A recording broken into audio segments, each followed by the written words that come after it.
Good morning. Good morning. Happy Wednesday. Happy Wellness Wednesday. I hope you are having a fabulous day already.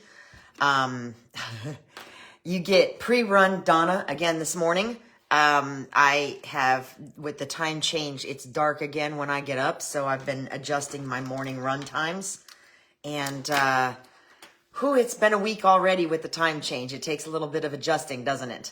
In any case, if you're here, let me know you're here. If you don't see this till afterwards, hit hashtag replay in the comments, drop a comment, a question, a possible future topic.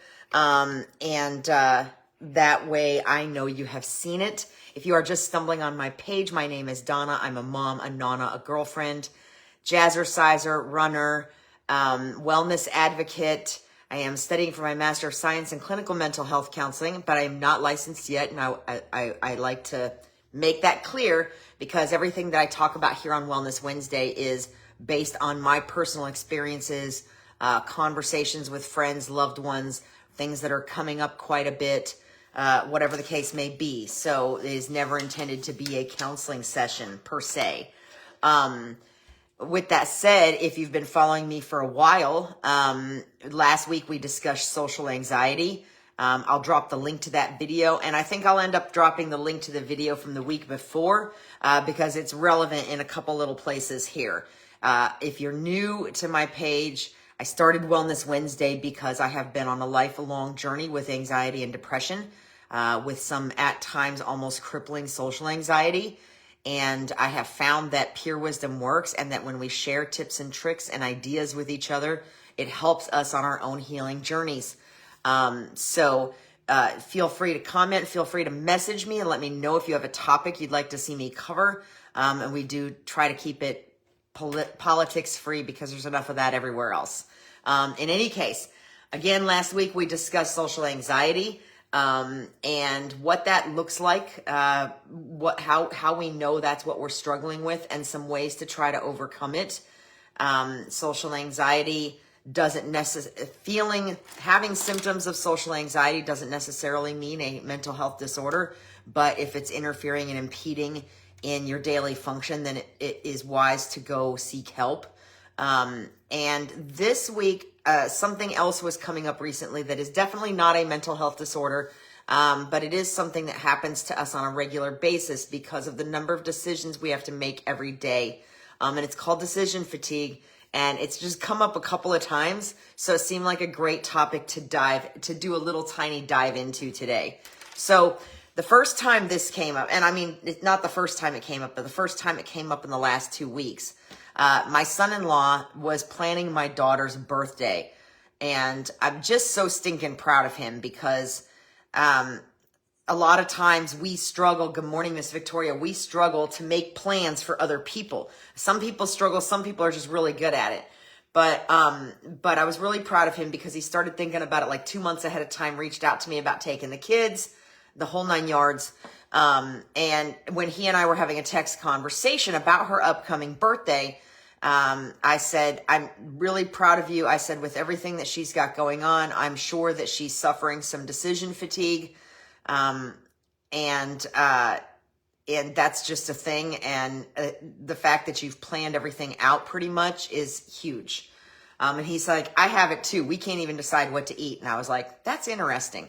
Because usually when we think about decision fatigue, we think about it in terms of women. We don't think about it in terms of men, right? But that is a thing. And then once I decided that this was a topic I wanted to cover today, I started thinking, and I remember the first time that I experienced decision fatigue where I can go backwards and say that I knew what it was. And that was the first time when I started buying my own food when I was about 16 years old.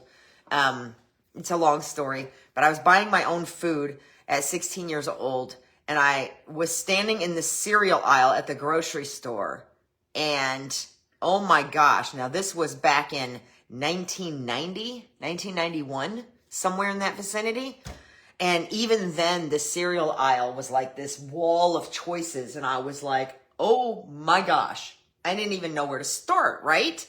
And there was just so much there. And that was the first time as an adult sort of. I mean, I was kind of an adult. I was pretty much supporting myself at that point. That was my first time where I was like, we have, and this is the words I thought, these are too many choices. We have too many choices. And then another time that I can pinpoint where decision fatigue really came into play was reading Amazon reviews. I think I was trying to purchase something like a heating pad for my boyfriend or something of that nature.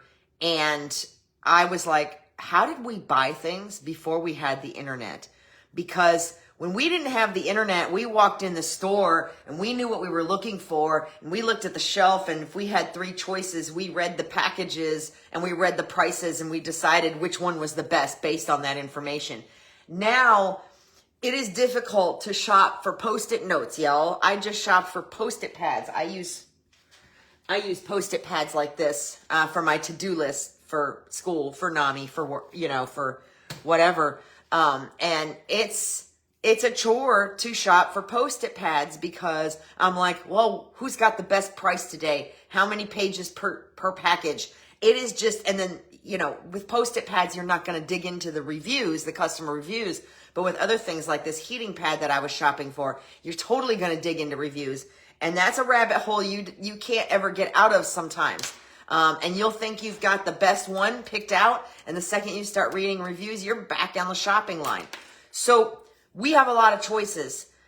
In the last couple weeks, I know that I have been experiencing decision fatigue because if I have a free couple of hours in my day, I'm like, should I work on school? Should I work on NAMI? Should I take a break? Should I work out? If I work out, what am I going to do? And I cannot make these simple decisions about what to do with that time. Of course, it didn't help that I started off the week not feeling well. So that definitely compounded it. So decision fatigue is basically me on any given day right now. And that often happens to me when I start reaching toward the end. It's a little bit of burnout. It's a little bit of just when I start reaching the end of any given school term. My terms are 10 weeks, and by week 8, I'm done. I'm like, I just want to get this stuff finished and get out of here. You know what I mean? And not think about this. And I know that there's some weeks where I just need days where I can just kind of rattle around and do things and not make a lot of decisions. So if you've ever felt like that, drop a comment, raise a hand in the comment, whatever. If anything that I'm saying is something you're really feeling right now. So the definition of decision fatigue, I think I got this particular I've got kind of a 2-part definition.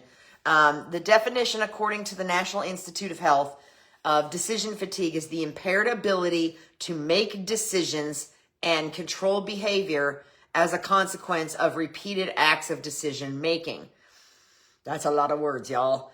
So let's lay it down. Basically, according to the American Medical Association, decision fatigue is a state of mental overload that impedes our ability to continue making decisions. Makes a lot more sense, right? One of the struggles that I have in school is all this academic language is killing me. I want to read it and speak it so that people understand it. So again, state of mental overload that impedes our ability to continue making decisions. A 2016 article suggested that that every American adult makes an estimated 35,000 decisions per day. 35,000 decisions per day. So that means we're making decisions we don't even realize we're making, because if we were to sit and count, we would probably never discover 35,000 decisions in our day, right? And there's evidence that suggests that individuals, you guys know I love my nerd facts, that individuals with decision fatigue demonstrate an impaired ability to make even simple trade-offs. They prefer a passive role in the decision-making process. They're like, you figure it out. I don't know. I don't care, whatever. And that often when they make choices, especially towards the end of the day, they make choices that may seem impulsive or irrational. So why does this happen? It's to me, it's a very interesting phenomenon. And in my case, It's probably more often anxiety related than decision fatigue, but they do kind of go hand in hand. But we are basically bombarded with choices from the moment we wake up. And that means right to, I have to pee. Am I ready to get up yet?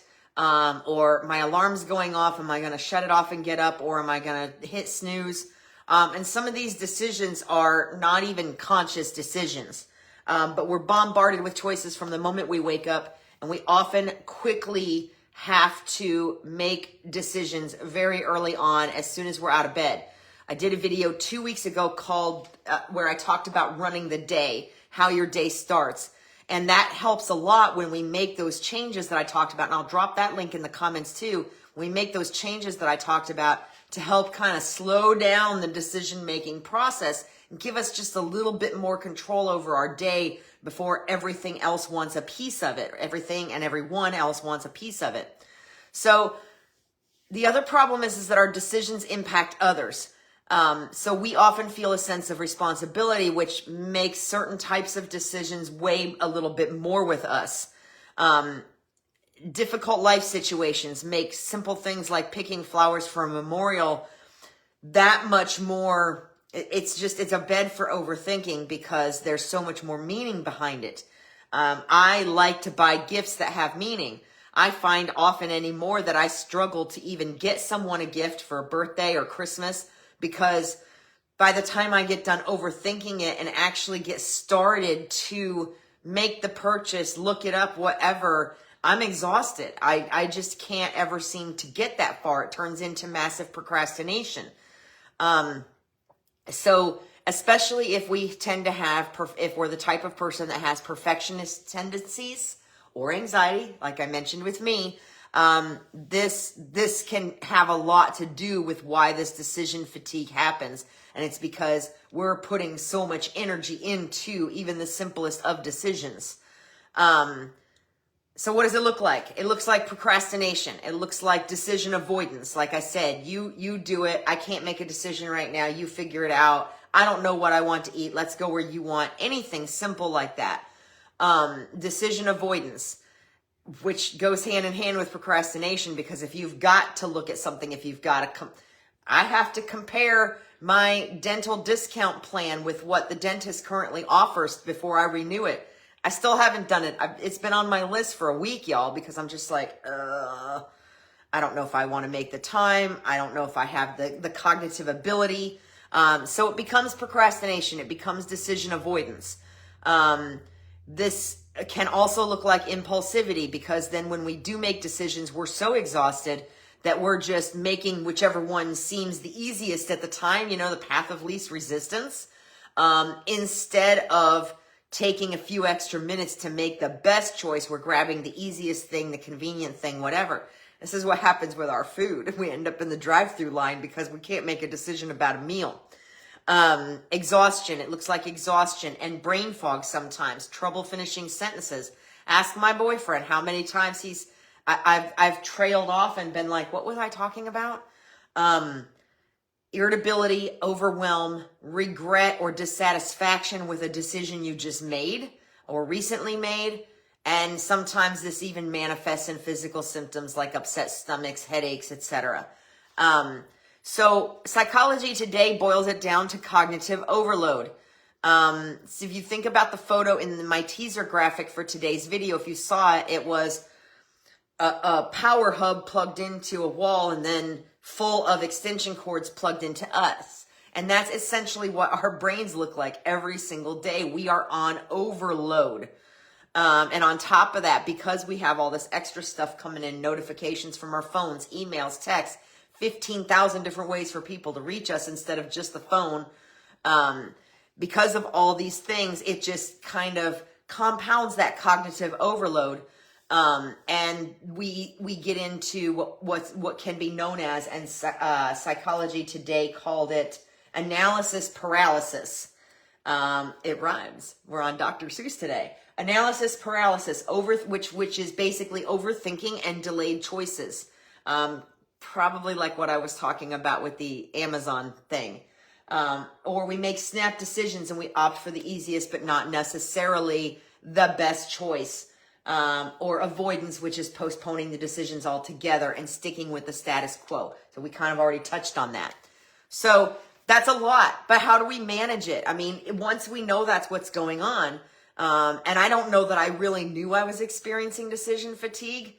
I know it's there. It's not, I don't necessarily always feel the need anymore, thank God, to label the things that I'm experiencing, or to, dissect them, because I can dissect enough things. I don't need to be dissecting that too. But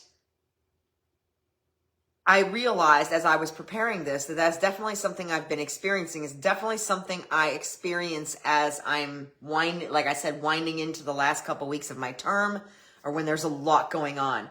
And I get to the point where I stand in the kitchen and I know I need to eat, but I'm looking at everything, whether it's something easy, whether it's something I can stick in the microwave, whether it's something that takes 3 minutes of preparation. And I'm just like, and I'll walk out of the kitchen and never get anything to eat because I can't make a decision about what it is. So how do we manage this? Well, there's a book by Brian Tracy called Eat That Frog. The full transparency, I've not read it yet, because when your girl's in school, she doesn't make a lot of time to read anything that is not either the Bible or the textbook or the studies for whatever paper I'm working on. So, but Eat That Frog has been something that many of my mentors have mentioned, and it basically talks about doing the hard things first, or the big things, which applies to making your decisions. Morning decisions are often more accurate, they're more thoughtful, and they're more cautious versus impulsive. Don't make decisions when you're tired or hungry. We know how that works out when we go to the grocery store hungry, right? So Eat That Frog basically talks about doing the hard, especially when it comes to utilizing your time, doing the hard things or the big things first. And the same idea applies here. The hard things, the big things, get them done, get them out of the way while you're cognitively fresh, before you've had a whole day full of decisions that you're trying to make, and knock those things out. My understanding is it's a great book. It's on my shopping list. I just haven't pulled the trigger yet. There are so many great books on my shopping list. My daughter probably would have been through every single one of them by now. Except that she doesn't like those kind of books. So the best thing that we can do is try to set it up so that our biggest decisions are made in the morning. If you know you have a big project you need to work on that's going to require a lot of thinking, a lot of decision making, a lot of choosing, those are the things you want to get done when you know. And I say in the morning, and that may not be the case for everybody if you're an evening shift worker or whatever. Some people just operate better in the afternoon. Sometimes I'm a little slow moving in the mornings. And it's not until maybe lunchtime or mid-afternoon where I'm like, all of a sudden the momentum's there and I'm ready to roll. So that's when I usually try to, usually either first thing in the morning or mid-afternoon is when I try to knock out the big things that require the most bandwidth. So you want to work on those things when those big decisions, you want to try to make them when you have the most cognitive bandwidth, basically. Daily routines. So I'm going to link the video where I talked about how your day starts in the links, because the general consensus between all the research that I did is that daily routines where you can streamline things and you already kind of maybe have the first 30 minutes or hour of your day set so that you don't have to make decisions. You know, you're getting up and you're doing this and then this and then this, and you've kind of already got that mapped out. Those make a huge difference, and they delay the start of that decision fatigue, and they reduce the number of decisions that you have to make, at least first thing in the morning or first thing when you wake up. Streamlining or establishing default choices. This might include putting your clothes out the night before. We've heard this many times in terms of making time for exercise, making sure your clothes are out the night before. I might have been a few minutes earlier if I'd have had my running clothes picked out the night before, this morning. So setting out clothes the night before, making grocery lists. One thing I can tell you is that if I walk in a grocery store, I have a list. I'm not wandering around anymore. Most of the reason for that is because I have changed how I use my time, and I don't have time to wander around in the grocery store. I don't make time for that. My time is used in other ways. But when I have a list and I stick to the list, I generally buy the same things most of the time. I'm not standing in the aisle staring at 5 different things going, which one should I buy? Or should I even buy this? Or anything like that. But I also do make snack decisions like walking past the BOGOs in Publix and grabbing taco shells because they're on BOGO. So making lists, meal planning, setting up your meal plan for the week at the beginning takes an extra decision out of your mind as far as what you're cooking on any given night. I sort of loosely meal plan in my head, or I plan 2 or 3 days out, but it's been a while since I've planned out meals for the whole week. Probably need to start. Because I know sometimes Eric and I look at each other while we're eating dinner and I go, what are we having for dinner tomorrow night? And it just can reduce a lot of decisions if you've already got that mapped out when you make your grocery list, so you already have the ingredients you need, right? Delegating decisions without you don't have to micromanage everybody around you. You can let coworkers pick the lunch spot for a change. You can let your kids choose the playlist in the car if you're not doing that already. Things like that. Tiny decisions that don't have a huge impact and somebody else wants to make them, let them do it. That's less stress for you, except for getting past that initial decision to let them make the decision. Sometimes that can stress us out. And then second guessing. Anybody guilty of this? Second guessing a decision you just made? A lot of that decision fatigue can come from what we call rumination or second guessing. My computer just went to sleep. It's apparently more tired than I am. Second guessing is something that comes in and takes up a lot of our energy. And when we spend all that time, I'll go back to the Amazon example. Made a decision, knew what I was buying, started reading the reviews and went, oh no, this is not okay. Oh no, this is not okay. Maybe I need to look at something else. And then it turned into hours of scrolling, probably more like hour, of scrolling through Amazon, trying to pick the perfect heating pad. And then I think I ended up with the same one that I started out looking at. Oh, it's being cranky today. So that second guessing takes a lot of our energy and it definitely overloads us cognitively. And, it creates a lot of the problem. It creates a lot of the problem. It makes it harder for us to make the next decision if we ever get to the next decision. And yeah, my computer's just being cranky today. I give up. Okay. And then I know this is going to be a real shock for all of you. We talk about this a lot. It pertains to a lot of the different things that we do, that we talk about. Lifestyle changes. Real shocker, huh? Lifestyle changes can help with this. Sleep, making sure you're getting enough sleep, making sure you're getting exercise. There is absolutely no question in my mind whatsoever that when I go for a run, my brain clears. I become cognitively clearer. It doesn't have to be a run. It can be any form of exercise. There are certain foods that I eat that I feel cognitively clearer after I eat them, like avocados. But exercise definitely makes a difference. So if I'm having what I call brain rattle, which is just too much going on in my head, feeling overwhelmed, can't make a simple decision, there's 2 things that happen. I either go exercise or I go plop on the couch. And if I plop on the couch, that means I've given up. I've just given up. I just can't.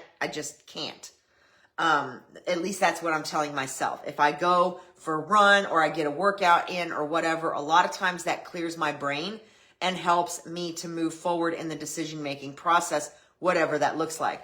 So lifestyle changes make a huge difference. Prioritizing sleep, getting exercise. Again, that can look like a walk. That can look like a rowing machine workout, which is what I did yesterday. That can look like a lot of different things. Stress management, self-care, scheduling downtime, all of those things that we talk about that it feels like Donna's repeating all the time because they really do impact so much of our wellness umbrella. They really do. And then also, Psychology Today suggests, my computer decided it wanted to catch back up with me. It suggests a decision budget. That was a new term that I'd never heard. It talks about a decision budget, and it says to think of your mental energy like a bank account. If you spend too much on trivial choices, you won't have enough for big decisions. Another metaphor is the spoon theory, which helps people with chronic illness or fatigue figure out how to pace their energy expenditure. And what that looks like is setting a decision cap for each day, which means you choose 2 or 3 major decisions to focus on, and that's it. And then you delegate low impact decisions, and you batch decisions so that you're handling similar choices at once, like meal prep and making a grocery list, emails, things like that. I have a friend who cannot deal with her emails. Just opening it up, 75 notifications. She's like, she's overwhelmed the second she opens up her email. So she only checks her email a couple times a day. I wish I felt like I could do that. And she responds to what she needs to, and then she moves on with other things because otherwise email becomes a huge rabbit hole for her. So that is one of the things that Psychology Today suggests. And then automations. Automations like automatic bill pay, automatic subscription renewals. The more you can streamline or automate your workflow, things like that. I'm a little bit of a control freak, in case y'all haven't figured that out. I don't like auto pay because I want to control when my bills are coming out of my bank account. I did have a lot of auto subscriptions for a while, and then I realized that they were out of control. So I canceled them all. So keep that in mind. These things are great, but they can sometimes snowball on you and cause more stress than they fix. So be judicious when you're choosing things like automations, and subscriptions and things like that. And make sure that you're choosing things that are helpful to you and not eventually going to become hurtful. So my challenge to you, if you're feeling what I'm feeling today, is to find one thing that you can streamline or delegate or even just cut out this week, that will reduce your decision making. The other alternative is to find something you can add, like some meditation, some breathing exercises. Again, I'll drop that video about ways to start your day in the comments, and maybe that will help. So either find something you can streamline, delegate, or cut out this week in the decision-making realm, or find something that you can add that will help you feel more cognitively able to do those things. So that's my challenge to you. Drop it in the comments. Send me a message. Let me know when you've done that and if you feel like it helped, because I love to hear about that after the fact. And then remember that your brain isn't broken. When you're experiencing decision fatigue, your brain isn't broken. It's overloaded, just like that hub in the picture of my graphic. Sometimes the healthiest thing you can do is remove a few decisions from your day. The goal isn't to make better decisions all day. The goal is to make fewer unnecessary ones. And that's definitely a goal for me. Decision fatigue also is acute, which means it's short-lived. If it is going on every day or interfering with your daily function, it might be more than that, such as anxiety, depression, something else going on. So if you're wondering about seeing a therapist, the general rule of thumb is if you're thinking that maybe you might need to see a therapist, then maybe you should consider it, because remember, you don't have to have a mental health condition or a trauma to seek guidance. And seeking guidance doesn't necessarily mean you're going to end up with one. And if you do, then that means you're getting help. Okay? There's a big stigma attached with, I don't want to go get help because they're going to diagnose me with something. They're going to label me with something. Sometimes that's not a bad thing. It just depends on what's going on. But you can seek help from a life coach, a mental health counselor, a therapist, whatever works for whatever it is you're experiencing. So definitely think about that. If you think you have decision fatigue, but it's something you've been experiencing every day for weeks and weeks, then it might be worth seeking some assistance to see if there's something else going on, and just being real with yourself, because that is how we heal, right? We have to be real with ourselves. So that is all I have for today. I know I was a little bit all over the place, So I hope that you got something useful out of this. If you did, please share if you found it helpful, because if you share, then other people will see it too. Message me with topics you would like to see me cover. Let me know how you do on that challenge. And remember that you can also find me on YouTube. If you missed this, if you want to go back to it, save it, or look at previous videos, because Facebook only holds live videos for 30 days now. So in the meantime, have a fabulous day. Hopefully you reduce some decisions today, but I'm so glad that if you are watching that you made the decision to watch me today. Have a fabulous day. See you next week. And in the meantime, be well. Bye.